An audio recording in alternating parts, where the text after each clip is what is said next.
Hoje, quinta-feira da Semana das Dores, essa última semana, né, essa semana que antecede a Semana Santa, em que nós estamos já bem adiantados na nossa preparação para o grande momento da celebração da paixão, morte e ressurreição de Jesus.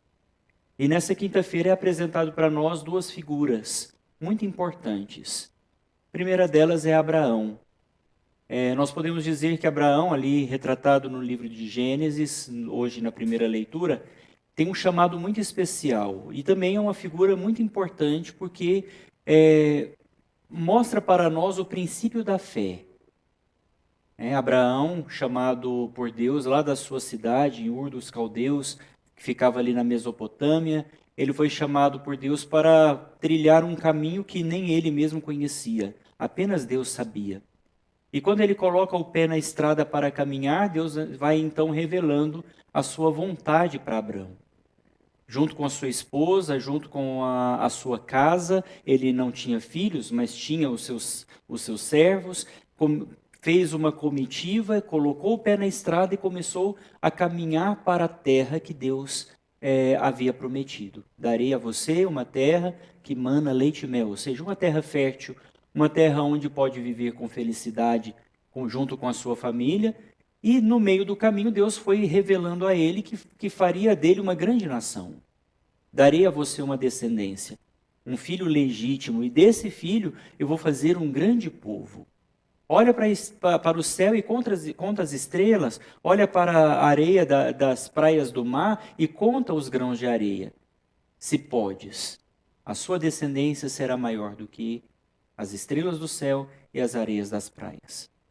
E Abraão obedeceu a Deus, e essa obediência a Deus trouxe para ele, o tornou, na verdade, um ícone da fé.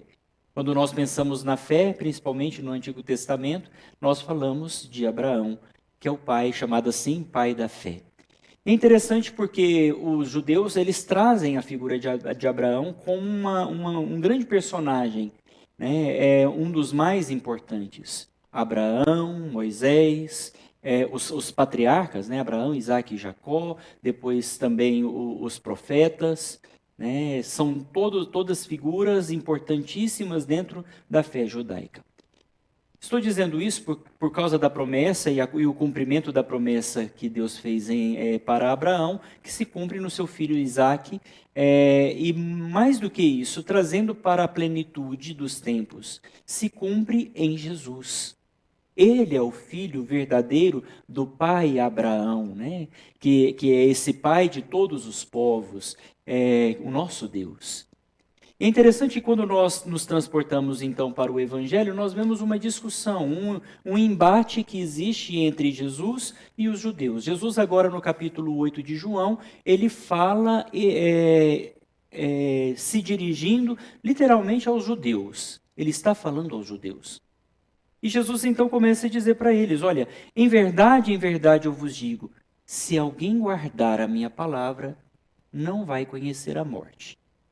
Jesus falava, claro, da morte espiritual, mas também já em vista da parousia, uma realidade que nós ainda estamos esperando, em que Jesus vai voltar na sua glória para ressuscitar também o nosso pobre corpo mortal e frágil, para torná-lo um corpo glorioso, como é o seu hoje no céu, assim como o de Nossa Senhora também.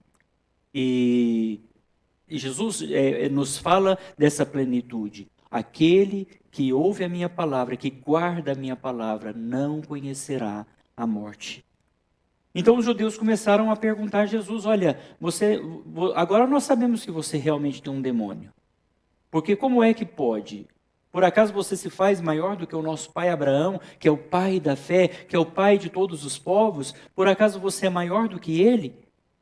Ele conheceu a morte, os profetas conheceram a morte, e você vem dizer para nós essa novidade de que quem guarda a sua palavra não conhece a morte?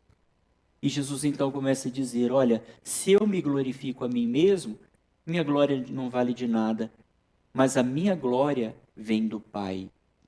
É sempre interessante como Jesus vai fazendo um trocadilho, né? Para os judeus, o pai Abraão. Para Jesus, o verdadeiro pai Abraão, que é aquele, o pai de todos os povos, aquele que é Senhor do céu e da terra. Se me glorifico a mim mesmo, minha glória não vale nada. Quem me glorifica é o meu Pai, aquele que vós dizeis ser vosso Deus.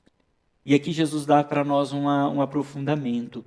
Para os judeus, a relação com Deus era uma relação de criador e criatura.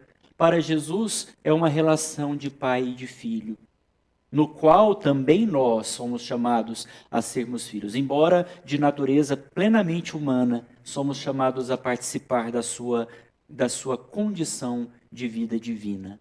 Nós somos chamados não a ser deuses, porque não é possível, mas somos chamados a participar da sua vida divina. Em Jesus, somos adotados como filhos. E Jesus, então, continua dizendo, né? Abraão, a quem vocês honram como um ícone da fé, ele me honrou, ele viu o meu dia e se alegrou pela minha vinda. E chegou, é agora, está presente. Os judeus então disseram: você nem 50 anos tem? Então, como é que você pode dizer sobre essas coisas que viu Abraão? Como você pode dizer isso? E Jesus então faz a grande afirmação que de fato aproxima a ideia dos judeus, assim, aprofunda o desejo dos judeus de matar Jesus, porque ele faz uma afirmação escatológica, também baseado na teologia. Em verdade vos digo, antes que Abraão existisse, eu sou. E essa palavra é uma palavra muito importante, né? Porque não é simplesmente um verbo conjugado na primeira pessoa do singular, no verbo ser, né? Eu sou. Não é simplesmente um verbo conjugado, mas uma declaração da sua divindade. Porque para nós, muitas vezes, parece simplesmente um verbo conjugado, mas para o judeu, a palavra, a expressão eu sou, faz uma menção, se remete à realidade do nome divino. Então, Jesus, nesse momento, diz: antes que Abraão existisse, eu sou Deus. Eu sou Javé. Eu sou o Senhor dos senhores. Então, eles pegaram em pedras para apedrejar Jesus. Só que ainda não era chegada a sua hora. Nós sabemos muito bem que a hora aquela hora que ainda não havia chegado nas bodas de Caná se cumpriria no alto da cruz.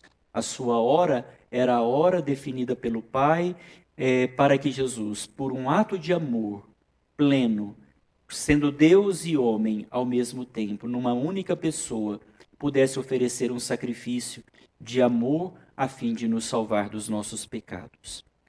Louvado seja o nosso Senhor Jesus Cristo. Para sempre seja louvado.